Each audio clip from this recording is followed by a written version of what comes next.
أعوذ بالله من الشيطان الرجيم. بسم الله الرحمن الرحيم. الحمد لله رب العالمين والصلاة والسلام على حبيب المصطفى أبي القاسم سيدنا محمد وآله الطيبين الطاهرين ولا حول ولا قوة إلا بالله العلي العظيم.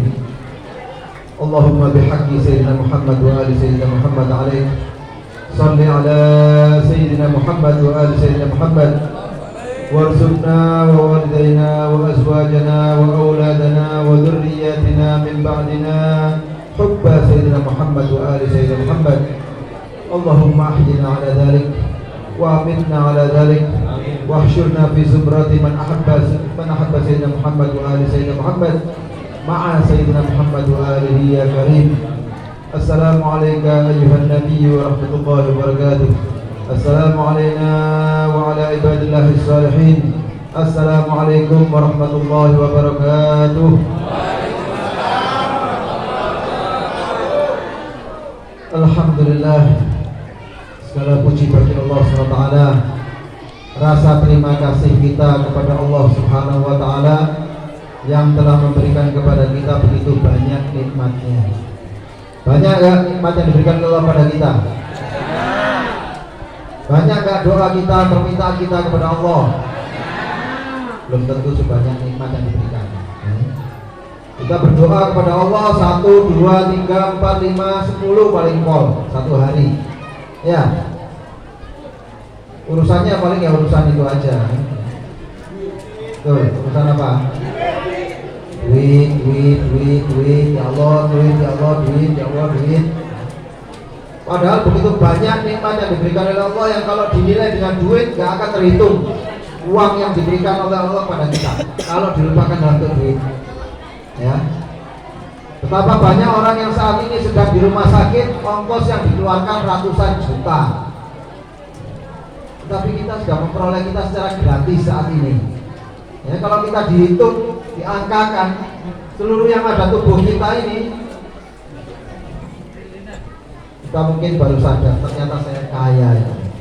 Ternyata banyak nikmat yang sudah kau berikan pada saya lupa kadang-kadang mengetahuinya atau menyadarinya. Kadang-kadang baru sadar kalau sudah diambil nikmat itu. Ya. Enaknya punya gigi kalau sudah nggak ada giginya. Ya. Ini sekarang apa aja dikeremus semuanya. Kalau sudah giginya 1, 2, 3, 4 pamit ya, atau sudah mulai pakai gigi yang palsu, baru terasa. Nanti ditawari orang, Pak ini Pak, ada kue yang keras-keras tuh, ketawa aja. Ya. Padahal ketika waktu muda, gak merasa bahwa nikmat gigi itu sesuatu yang berharga. Dianggap sudah sepantasnya aja, sudah wajar-wajar aja. Ada yang lucu kalau seandainya kita, ya, mungkin yang sudah pakai macam-macam, yang laki-laki ini pakai perawatan macam-macamnya, ya. Yang perempuan pakai, apa namanya, glowing ini, ya. Pokoknya macam-macam yang dipakai. Mungkin pada waktu difoto, ya, ketika gini, wah cantik semuanya, orang senang lihatnya. Kemudian ketika mulutnya terbuka sedikit dan gigi depannya hilang satu, langsung jadi bahan ketawaan. Iya. Kenapa? Padahal mungkin macam-macam yang dia miliki, tapi kemudian hanya gigi satu depan ini hilang satu, terus jadi bahan stiker-stiker guyonan. Iya. Jadi betapa berharganya kadang-kadang sesuatu yang kita lihat, kita pikirkan setiap hari dalam kehidupan kita, begitu banyak yang diberikan oleh Allah kepada kita. Kesehatan ini suatu yang mahal juga. Datanglah ke dokter rumah sakit sana. Ada macam-macam penyakit yang diberikan oleh Allah kepada orang-orang yang tidak diberikan saat ini pada kita. Alhamdulillah. Kita doakan mereka semoga sembuh, diberikan kesembuhan oleh Allah. Dan insya Allah orang-orang yang diberikan ujian sakit oleh Allah, mereka dihapus dosa-dosanya, diampuni dosa-dosanya. Nah kita ini yang diberikan kesembuhan, kalau mau bersyukur akan diampuni dosa-dosa kita. Hanya itu aja. Ketika bersyukur Allah akan mengampuni dosa-dosa kita. Alhamdulillah. lillah. Wa qul alhamdulillah fi kulli hal. Ucapkanlah alhamdulillah dalam segala keadaan. Dan untungnya ya orang Indonesia atau orang Nusantara ini, apapun yang terjadi selalu untungnya. Itu memang suatu pemahaman keagamaan yang tinggi sekali. Ya, pemahaman sebagai makhluk yang sangat luar biasa. Karena pikirannya itu selalu ada hal positif yang dimunculkan dalam pikirannya.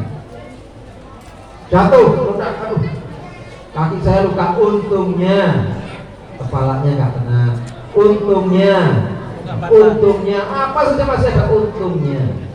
Ya. Karena apa? Jangan sampai kemudian kita melupakan nikmat lain yang diberikan oleh Allah yang begitu banyak diberikan tanpa kita sadari. Kita berdoa cuma beberapa item saja, beberapa permintaan saja, tetapi Allah sudah tidak, tanpa perlu kita berdoa Allah sudah memberi. Ada yang pernah berdoa matanya supaya bisa melihat? Ya. Ada yang pernah berdoa semoga ginjalnya bekerja? Ya. Maka bersyukur pun, ya Allah terima kasih ginjal saya berfungsi sejak saya dilahirkan sampai hari ini.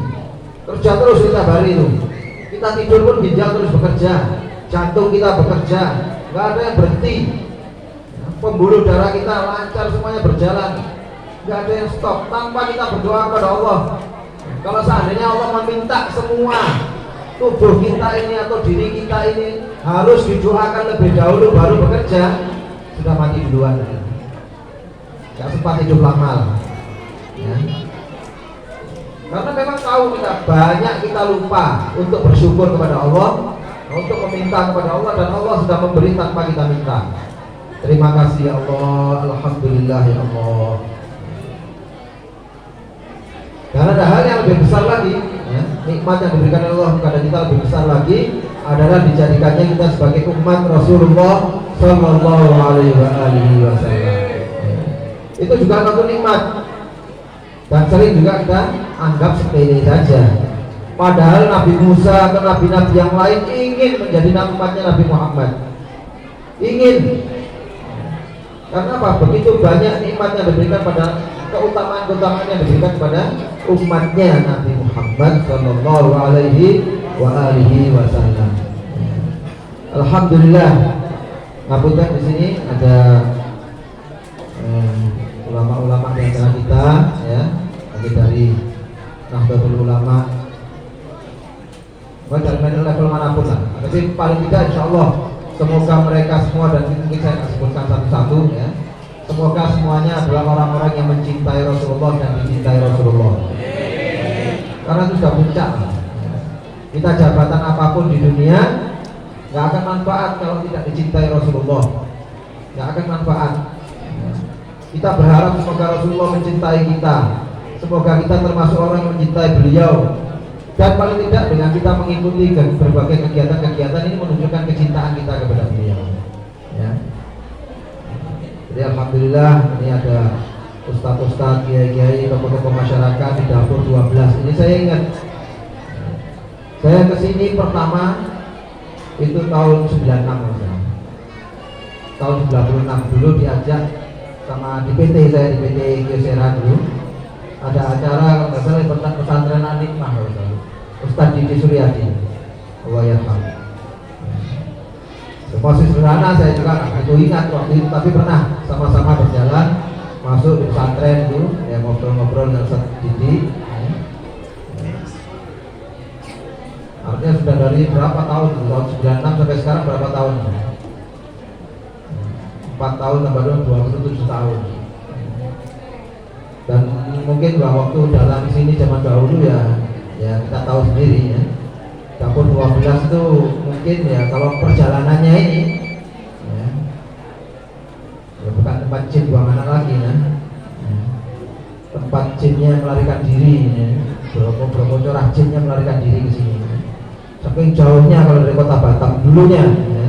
Tapi sekarang saya tadi lewat naik motor, sudah ya, memang sudah. Kalau saya sering ke Yai Haikal, di pondok pesantren dekat sini.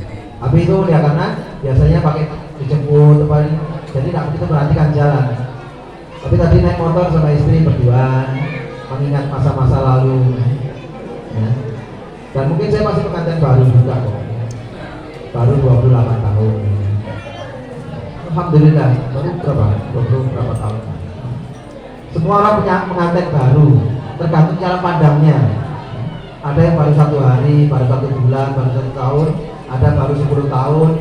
Kalau memikirnya dari posisi positif, baru insya Allah akan terus senang ya. Pengantin baru. Kalau sudah merasa pengantin lama, pikirannya cari yang lain aja mananya. Ya. Kalau pikiran bahwa kita pengantin baru, ini adalah orang yang baru kita nikahi 10 tahun lalu, baru kita nikahi 20 tahun lalu. Alhamdulillah. Alhamdulillah malam ini kita hadir di sini dalam rangka apa ini? Peringatan Maulid Nabi Muhammad Sallallahu Alaihi Wasallam. Jadi alhamdulillah ulama-ulama kita memang ulama-ulama yang luar biasa, yang tidak ditemukan di ulama-ulama di negeri yang lainnya. Salah satu yang mereka punya idenya adalah dengan membuat hari-hari, memperingati hari-hari besar yang berkaitan dengan kehidupan Rasulullah SAW. Hari-hari penting dalam kehidupan Rasulullah SAW. Mulai dari bulan Muharram sampai bulan Dzulhijjah itu diisi dengan berbagai kegiatan atau peringatan-peringatan berkaitan dengan kehidupan Rasulullah SAW. Itu tanda orang mencintai, betul mencintai dengan segenap jiwa dan raganya. Kenapa? Menganggap penting apa yang dianggap penting Rasulullah, menganggap penting hal-hal yang berkaitan dengan Rasulullah SAW. Kita kalau punya teman atau ya, kalau ditanya, ternyata kita misalnya tahu ulang tahunnya, misalkan tanggal lahirnya, teman kita senang, kenapa? Kamu anggap penting sesuatu yang penting buat saya. Kalau kita mengetahui namanya, kita menyebutkan dengan detail, mengetahui banyak hal tentang seseorang, orang itu akan merasa senang. Kenapa? Dianggap penting sesuatu yang berkaitan dengan saya. Ini adalah rasa bentuk kecintaan kita yang sebenarnya. Kalau orang yang nggak menganggap penting, siapa namanya? Mana penting, nggak penting, nggak mau tahu. Berarti kita nggak mencintai. Tapi ketika ulama-ulama kita kemudian membuat berbagai peringatan, mulai dari Muharram, peringatan hijrah Rasulullah. Ya pasti di situ diceritakan apa? Apa diceritakan tentang bagaimana panen padi, apa diceritakan tentang bagaimana kendaraan trayek sekarang, ya, pasti diceritakan tentang kehidupan Rasulullah, bagaimana hijrah beliau. Ya, karena memang peristiwa hijrah itu suatu yang sangat penting buat Rasulullah. Suatu kondisi di mana perubahan yang antara kondisi yang sebelumnya dengan kondisi yang sesudahnya. Kondisi sebelumnya adalah ketika berdakwah di Mekah dengan berbagai kesulitannya dan sudah berdakwah berpuluh tahun dihasilkan cuma beberapa orang saja. Maka ketika kemudian berdakwah dengan hijrah dengan berbagai kesulitan dengan perjalanannya, ya diceritakan di situ bagaimana Rasulullah perjalanannya begitu sulit, ya, dan dibawa ancaman pembunuhan oleh orang-orang kafir Quraisy, ya. Kemudian sampai di Madinah dan kemudian seperti tadi disampaikan, Tola'al badru alaina. Rasulullah disambut dengan begitu gembira oleh penduduk Madinah. Yang mereka penduduk Madinah yang di kota Madinah disebut sebagai Ansor. Nah, di sini alhamdulillah di dalam NU ada satu bagian Banom, ya, yang bernama Ansor. Tidak lain dia itu adalah sebagai wadah untuk memberikan pertolongan kepada orang-orang yang membutuhkan, ya, kalangan-kalangan anak muda yang di dalamnya Ansor, di bawahnya kemudian ada pansernya, ya. Di situ mempunyai tugas untuk menjaga orang tua-tua kita, ulama-ulama kita. Itu dari peristiwa hijrah. Dilanjutkan dengan peristiwa Maulid Nabi. Di tempat-tempat lain, di negeri lain, Maulid Nabi, Isra Mi'raj, Nuzulul Quran mungkin nggak menjadi sesuatu yang penting diperingati. Tapi di negeri kita ini jadikan tanggal merah, hari libur, supaya dan kemudian ulama-ulama kita ataupun orang-orang di antara kita menjadikan ada tabligh akbar, diadakan kegiatan-kegiatan itu. Tabligh akbar di mana-mana. Maulid Nabi ini peringatannya Maulid Nabi, ya. Ini bukan hanya di Siklumut saja, ya. Seluruh Batam, seluruh kota Batam di MWC Sagulung, sampai kemudian di Batam, sampai kemudian di Indonesia ini tidak ada tempat yang nggak lewat dengan peringatan semangat luar biasa. Ya. Mungkin tidak ada negeri lain yang punya semangat seperti negeri ini. Ini negeri yang sangat luar biasa, jauh sekali dari negeri Mekah sana sebenarnya Islam, tetapi umat Islamnya begitu luar biasa. Nanti saya sampaikan tentang sesuatu yang sangat membuat kita, insya Allah semoga termasuk di antaranya. Ya, saya cerita nih, Dik, dengarkan Dik, satu cerita nih, Dik. Kenapa mau cerita? Cerita kadang-kadang sesuatu yang paling menyenangkan. Ya. Di dalam Al-Quran itu banyak isinya cerita. Surat apa dalam Al-Quran yang namanya atau terjemahnya menjadi cerita-cerita, kisah-kisah? Surat apa? Salah satu nama surat adalah menyebutkan sebagai nama surat sebagai isinya cerita-cerita atau kisah-kisah. Nah, surat Al-Qasas. Karena memang dalam Al-Quran lebih dari separuh itu isinya cerita. Karena apa? Allah mengetahui tentang manusia itu. Manusia lebih mudah mengambil pelajaran melalui cerita, melalui kisah. Ya. Sehingga Al-Quran lebih banyak cerita, isinya cerita dibanding yang lainnya. Karena apa? Dari cerita-cerita itu, wa kullan naqussu 'alaika min amba'ir rusul, dan seluruh yang aku ceritakan tentang rasul-rasul terdahulu itu wahai Muhammad, itu di dalamnya ada mau'idhah, di dalamnya ada pelajaran, ada hikmah yang bisa diambil untuk orang-orang yang beriman. Wa kullan naqussu 'alaika min amba'ir rusul ma nusabbitu bihi fu'adak, untuk memantapkan hatimu wahai Muhammad. Cerita-cerita umat terdahulu itu memantapkan hatimu.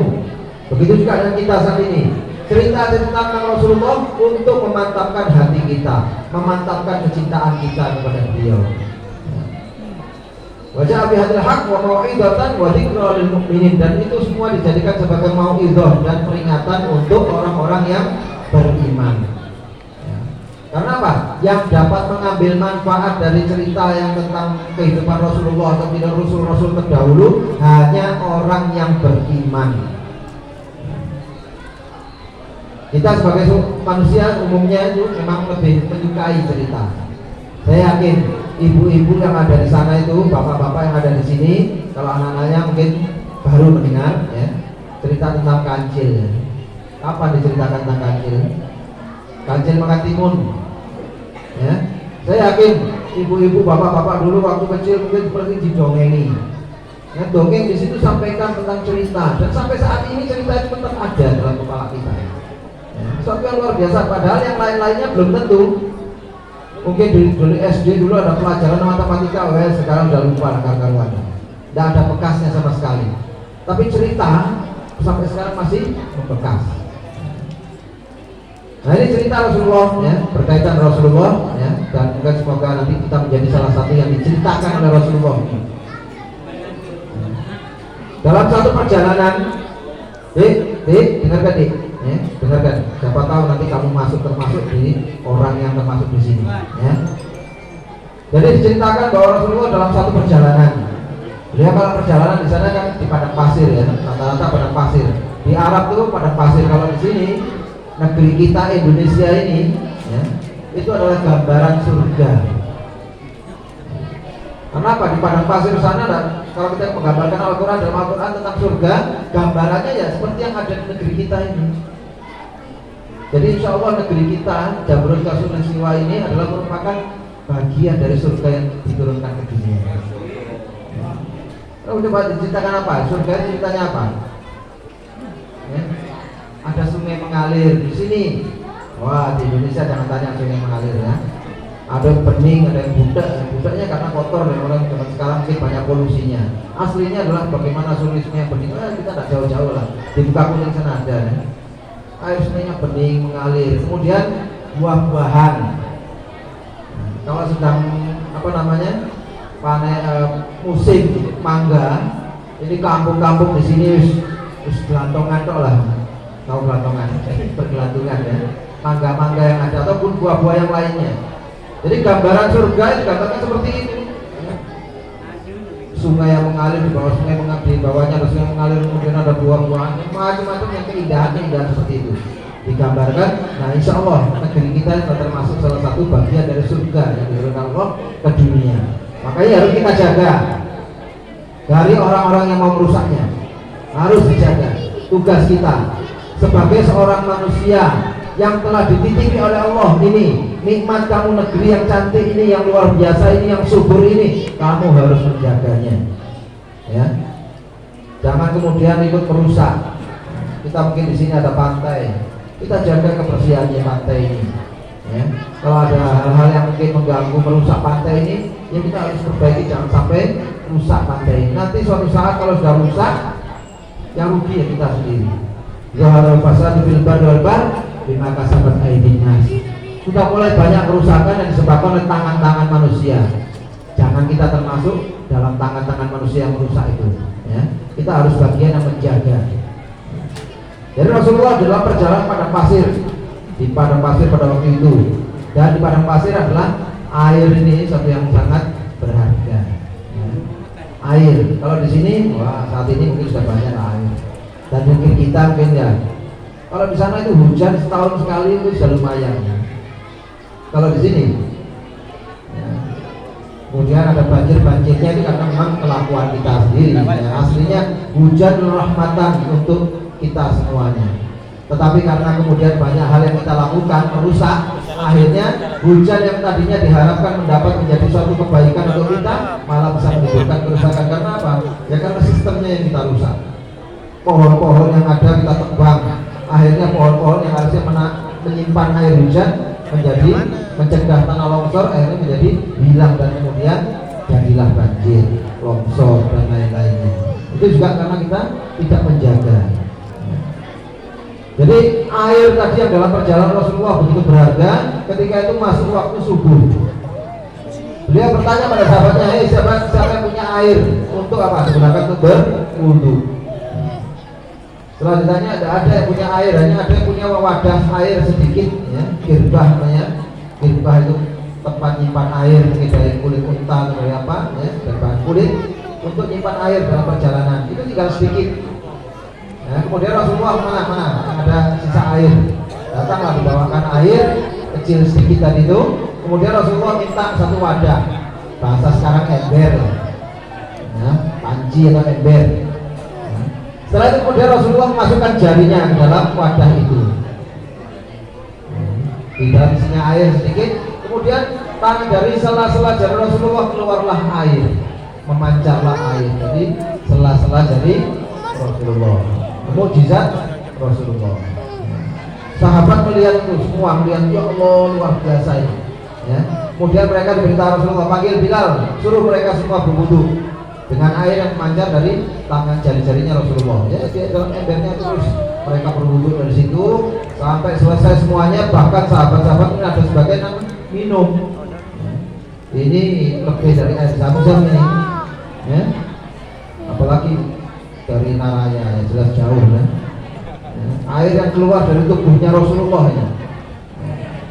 Jangankan air, sahabat Nabi aja ada yang darahnya Rasulullah diminum ketika bekam.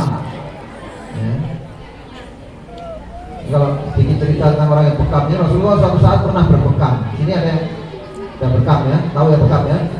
Ya. Kalau zaman dulu mungkin pakai tanduk, ya.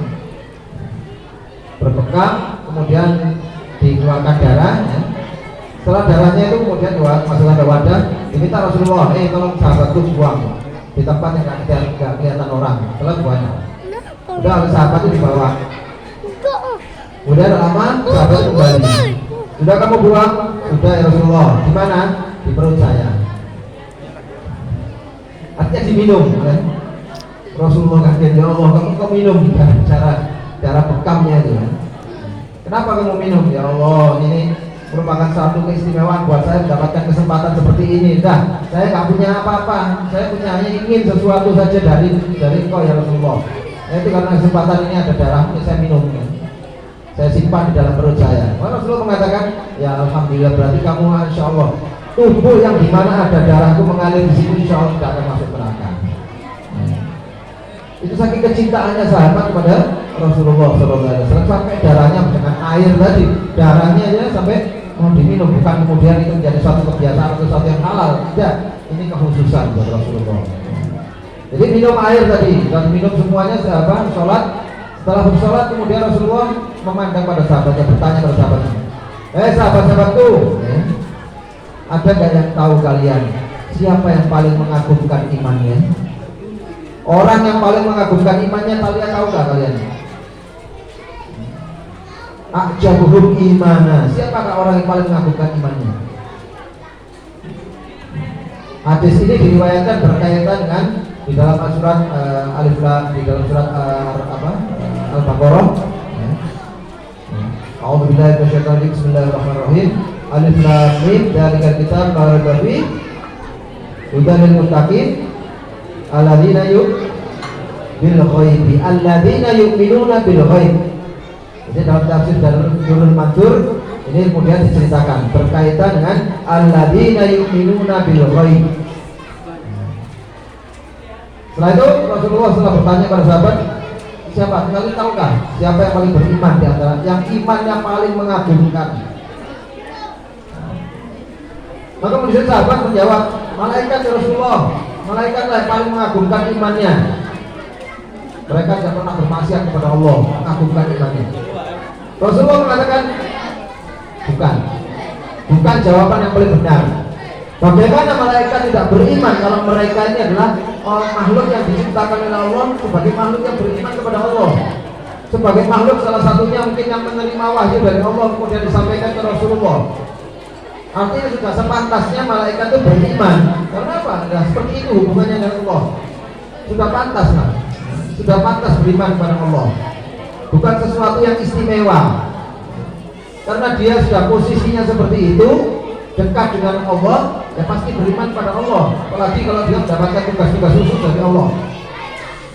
Dan lagi malaikat diciptakan oleh Allah. Ada yang malaikat, kalau kita pahami 10 malaikat itu, ya, dengan 10 malaikat yang wajib diketahui.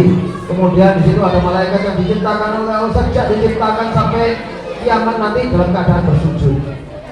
Ada yang diciptakan oleh malaikat, diciptakan oleh Allah, malaikat yang dari awal sampai akhirnya terus berrukuk kepada Allah. Sehingga malaikat bukanlah sebagai makhluk yang paling beriman atau mengagumkan imannya. Kemudian para sahabat yang lain mengatakan, ya Rasulullah, kalau gitu para nabi ya Rasulullah sebagai makhluk ataupun orang yang paling mengagumkan imannya. Maka kemudian Rasulullah mengatakan, bagaimana para nabi tidak beriman kepada Allah sementara mereka mendapatkan wahyu dari Allah. Sudah sepantasnya lah malaikat-malaikat itu semua beriman kepada Allah. Karena apa? Karena mereka mendapatkan wahyu dari Allah, mereka dekat dengan Allah, mereka mendapatkan berbagai mukjizat dari Allah. Artinya, kalau sederhananya, sudah sepantasnya mereka beriman. Malaikat juga begitu. Kemudian sahabat menjawab lagi, kalau begitu apakah kami ini ya Rasulullah sebagai orang-orang yang paling mengagumkan imannya? Maka Rasulullah mengatakan kepada mereka, kalian memang orang yang baik, ya, tetapi kalian bukanlah yang termasuk paling mengagumkan imannya. Bagaimana kalian tidak beriman kepadaku sementara kalian melihat dengan mata kepala kalian sendiri tentang mukjizat yang kamu lihat dengan mata tangan-tangan saya mengeluarkan mukjizat mengeluarkan air. Kamu melihat seperti itu di depan matamu sendiri. Bagaimana kamu nggak beriman kepadaku? Sehingga sudah sepantasnya kalau kamu beriman. Kalau nggak kamu beriman, dia kebangetan. Begitu juga dengan orang-orang kafir yang ada di situ. Sebetulnya mereka kalau nggak beriman sebetulnya kebangetan. Mereka sudah tahu Rasulullah mulai dari kecil. Ya'rifunahu kama ya'rifuna abna'ahum. Kalau mereka mengenal Rasulullah dari sejak kecil, kayak anaknya sendiri. Tahu bagaimana Rasulullah itu seperti apa. Mulai dari kecil terkenal jujur. Gak mungkin kemudian besarnya jadi seorang pembohong, mengatakan saya menerima wahyu dari Allah. Kalian mengenal ini. Bahkan ulama-ulama ataupun ustadz-ustadznya di kalangan Yahudi dan Nasrani sudah mengerti. Ya, mereka sudah mengerti dari kitab-kitab yang ada sebelumnya mengatakan tentang nanti akan diutus seorang nabi dengan sifat-sifatnya seperti ini. Tetapi ketika mereka nabi itu diutus, hasadan ini anfusihim. Mereka ada rasa hasud karena apa? Kenapa nabi yang terakhir diutus tidak berasal dari kaumnya mereka. Jadi setelah sahabat dikatakan sahabat, Rasulullah mengatakan bukan. Nah kemudian siapakah ya Rasulullah orang yang paling mengagumkan imannya itu? Dengar. Ini jawaban ini. Ayo, kotak-kotaknya itu. Tunggu makannya, masih bisa nanti. Ya. Nanti makannya boleh. Ini tidak ada kemudian nanti jam berapa? Jam 10 terus imsak enggak. Boleh nanti makan ya. Enggak ada imsak. Itu sebentar lagi selesai nih, ya. Jadi yang dikatakan oleh Rasulullah, jawaban dari pertanyaan Rasulullah, siapakah yang paling mengagumkan imannya adalah orang-orang yang hidup jauh setelah Rasulullah SAW. Mereka tidak pernah melihat Rasulullah, tidak pernah berjumpa dengan Rasulullah, tidak sezaman dengan Rasulullah, tetapi mereka meyakini Rasulullah SAW. Mereka mengimani apa yang disampaikan oleh beliau 14 abad yang lalu. Padahal tidak pernah berjumpa dengan beliau, tidak pernah melihat mukjizatnya secara langsung, begitu melihat tangannya atau apa, ya, membelah bulan, mukjizat membelah bulan, membelah macam-macam yang mukjizat yang disampaikan Rasulullah pada zaman itu. Nah di sini harapan kita termasuk dari kelompok orang-orang tersebut. Orang-orang yang paling mengagumkan imannya, ya. Insya Allah kita semuanya mengimani sebagaimana sahabat-sahabat beriman kepada Rasulullah. Walaupun kita nggak pernah melihat, kalau sahabat beriman karena sudah pernah melihat, oke lah. Kita tidak pernah melihat, kita tidak pernah menyaksikan Rasulullah mendapatkan wahyu, kita tidak pernah melihat Rasulullah dengan keistimewaan keluar biasaan beliau, tetapi kita pasrah beriman kepada Rasulullah. Kita yakin 100% apa yang disampaikan Rasulullah, hadis-hadis Rasulullah ada, Quran yang disampaikan kepada kita ada, kita percaya semuanya. Ini suatu yang luar biasa, ya. Dan ketika sahabat Ibnu Umar, ya, Ibnu Umar ketika didatangi seorang tabiin, tabiin itu apa nih? Ada yang tahu tabiin itu apa? Tabiin.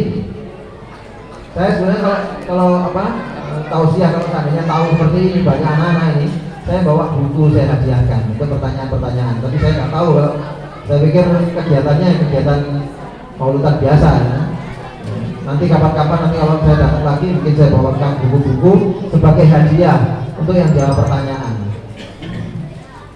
Jadi tabiin, ada tabiin bertanya, tabiin adalah orang yang berjumpa dengan sahabat. Sahabat adalah orang yang berjumpa dan beriman dengan Rasulullah. Kalau tabiin adalah orang yang berjumpa dengan sahabat dan beriman kepada Rasulullah, beriman baik menjadi masuk Islam, mati dalam keadaan Islam. Jadi tabiin berkata pada Ibnu Umar. Ibnu Umar adalah salah satu sahabat Rasulullah. Kalian Ibnu Umar pernah berjumpa dengan Rasulullah.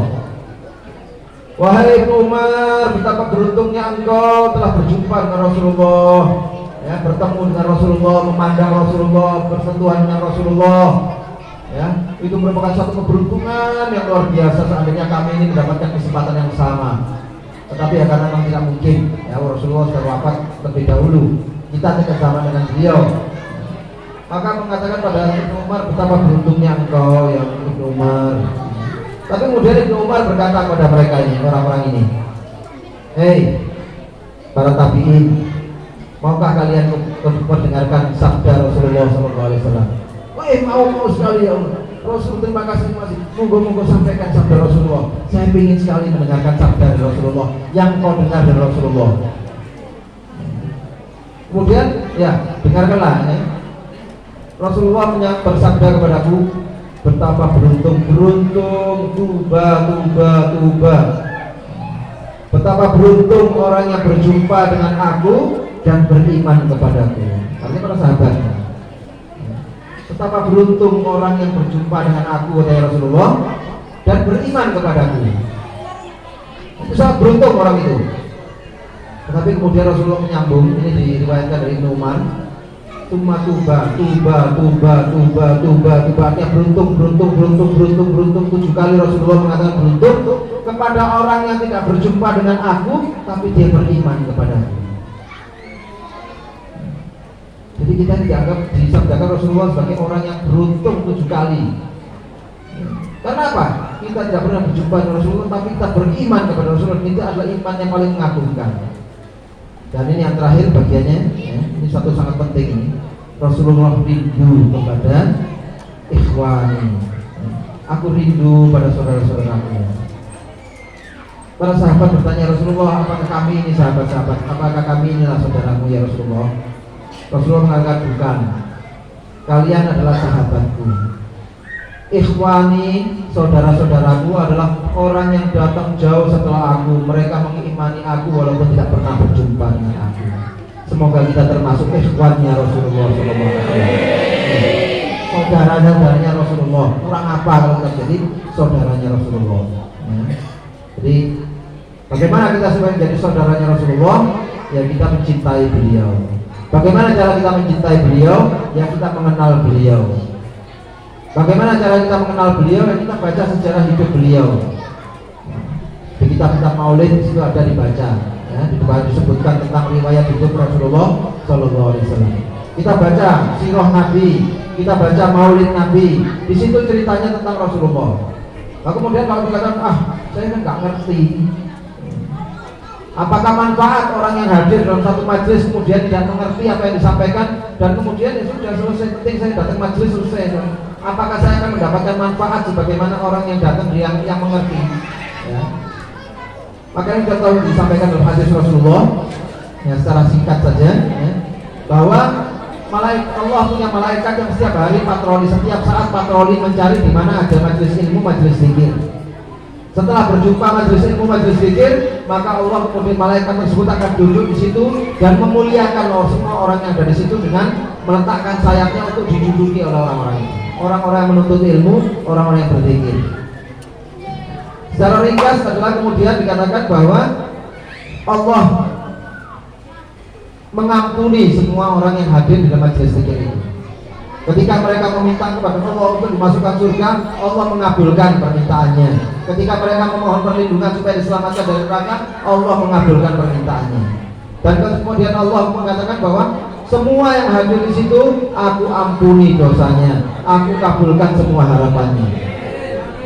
Kemudian malaikat protes, ya Allah, di situ ada orang-orang yang datang tujuannya bukan untuk sama seperti yang lainnya ya Allah. Ya. Di situ mungkin ada di sini ada yang semua datang bukan senang hati datang, menghadiri kegiatan ini senang hati betul, semangat, ya. Karena apa? Rasa cinta yang luar biasa. Kemudian ada kegiatan seperti ini dengan bersiap-siap, mempersolek diri, mempersiapkan diri, pakai wangi-wangian, pakai baju yang cantik, pakai semua persiapkan betul untuk datang ke sini untuk menghadiri peringatan Maulid Nabi. Datang ke sini, ya, atau datang ke majelis. Di antara orang-orang itu tidak ada yang sebetulnya orang yang datang yang mungkin terpaksa lah, gak enak sama tetangga, misalkan. Mungkin ada, atau mungkin ada, kebetulan kalau dilihat ini ada makanan gratis ini enak, ya. Ya, lumayan lah malam hari ini tidak perlu ke warung, di sini ada makanan banyak, ya, ya. Ya. Tapi ada juga mungkin orang-orang kalau di majelis-majelis barangkali siang hari atau waktu-waktu itu, mungkin ada orang-orang yang berjualan. Duduk aja mampir situ aja karena kebetulan mungkin sedang hujan atau sedang panas. Dia duduk di situ hanya untuk mencari tempat duduk istirahat. Kebetulan di situ ada pengajian. Malaikat protes. Orang-orang ini kan nggak punya tujuan yang sama dengan mereka ya. Ya Allah, jangan sampai kemudian mereka dapat keuntungan seperti orang-orang yang punya niat bagus, yang punya persiapan bagus. Apa mereka harus dipisahkan? Ya jangan kasih semua lah. Mungkin mereka niatnya nggak seperti yang sama, berarti mereka nggak mendapatkan fasilitas keuntungan yang sama ya Allah. Tapi kemudian Allah mengatakan mereka yang duduk bersama orang-orang yang ada di situ, Allah memberikan pada mereka, pada orang-orang yang baik ini, dan kepada mereka sebagai teman duduknya akan mendapatkan hal yang sama. Jadi apa yang diperoleh oleh orang yang penuh persiapan tadi untuk belajar dengan semangat atau menghadiri peringatan ini dengan semangat, maka akan diberikan juga kepada orang-orang yang lain yang mungkin niatnya dari awal tidak sama. Karena apa? Keberadaan dia bersama orang-orang itu akan membawa manfaat untuk dirinya. Jadi Allah kemudian berlaku adil. Semua yang ada di situ akan aku berikan, akan ampuni dosanya, akan aku kabulkan semua permohonannya. Walaupun dia sebetulnya awalnya tidak punya niat yang sama. Itulah keberkahan dari satu majelis ilmu ataupun majelis zikir. Maka perbanyaklah kita bersama-sama hadir di dalam majelis zikir, majelis ilmu, majelis peringatan-peringatan, majelis apa saja yang insya Allah di situ disebut ya, kalimat thayyibah, di situ pun disebut sholawat kepada Rasulullah. Maka insya Allah itu majelis yang barokah. Di situ disebut majelis ilmu-ilmunya Allah, kitab-kitabnya para ulama yang disampaikan di situ. Mau kita paham, nggak paham, ngantuk, tidur, duduk, sendek, semuanya tetap akan mendapatkan insya Allah manfaat yang sama di akhirat. Ya, dunianya mungkin berbeda. Ya, kalau tidur terus di majelis ya mungkin nggak jadi ulama, ilmunya mungkin nggak nambah. Ya, tapi kalau di akhiratnya insya Allah sama. Kehadiran mereka di tempat itu akan mendapatkan manfaat yang sama. Pelajaran dari kehidupan Rasulullah itu pelajari, ya, anak-anak yang muda. Ya, yang paling utama adalah bahwa Rasulullah sejak dari kecil sudah menjadi anak yatim piatu. Tetapi Rasulullah tidak lebay, tidak ngalem, tidak cengeng. Ya. Beliau kemudian diasuh oleh pamannya dan kemudian di waktu kecil itu sudah berpikir bagaimana bisa mandiri. Beliau bekerja sejak kecil mengembalakan kambing. Begitu juga di usia yang sudah agak dewasa sedikit diajak pamannya untuk berbisnis dan seterusnya sampai menjadi seorang yang mandiri. Rasulullah usia 25 itu sudah kaya raya, kemudian menikah dengan Khadijah. Ya. Artinya apa? Rasulullah adalah seorang yang mandiri, berusaha memenuhi kebutuhannya sendiri dan juga berusaha untuk terus belajar. Ya. Terus belajar. Kalian sebagai anak-anak muda, ya, jangan kemudian malas berpangku tangan. Di sini insya Allah banyak peluang-peluang untuk memandirikan diri kita. Ya. Karena kehidupan tidak memberikan dispensasi pada orang-orang cengeng. Ya. Tetap semua kehidupan harus dihadapi oleh semua yang sama menghadapi kehidupan. Oke, itu sebagian pelajaran yang kita peroleh dari secara ringkas yaitu kehidupan Rasulullah. Ya, semoga bermanfaat apa yang kita pelajari malam ini. Ya, terutama pertama kita harus syukur. Ya, kalau kita dalam doa, alhamdulillah, dan kemudian diikuti dengan sholawat Rasulullah SAW. Dua ini yang penting. Ya, alhamdulillah artinya kita bersyukur kepada Allah, dan sholawat artinya kita berusaha menghadirkan rasa cinta kita kepada Rasulullah SAW.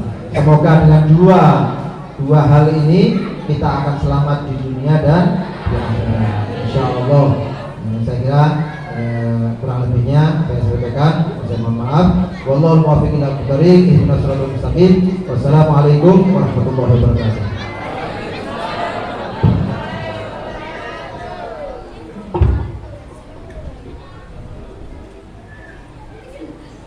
Alhamdulillahirabbil alamin. Terima kasih kami haturkan kepada Habibana Habib Fahidul Syahab. Dan mudah-mudahan apa yang beliau sampaikan menambah mahabbah kecintaan kita kepada baginda Nabi besar Muhammad sallallahu alaihi wasallam. Amin amin Allahumma amin. Untuk menyempurnakan majelis maulid pada malam hari ini, kami mohon kiranya memimpin doa pada Bapak Imam Masjid An-Ni'mah Ustaz Hasrul